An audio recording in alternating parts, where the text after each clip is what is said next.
One important consideration when selecting a service body is your rear door options. Now we have 4 variants here to show you. They're all high drive full canopy service bodies.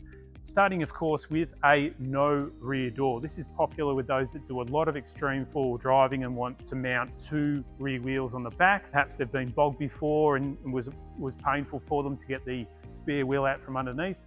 So in that case, a lot of people choose no rear door and mount rear wheels or a wheel and some jerry cans on the back.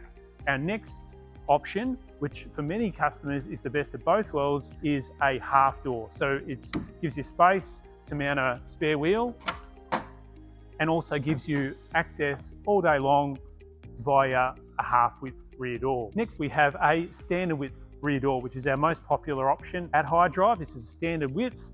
You can see there's still a bit of space there that's taken up by the panel. But aside from that, you do have a lot of access to tools and stock from the rear.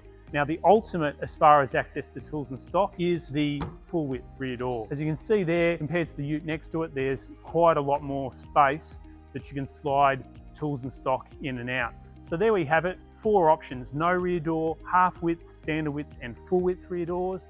Feel free to book an appointment with a Hydro Mobile Workspace specialist. We'd be happy to discuss your needs, learn about your trade and build what you need to succeed for years to come. Thank you.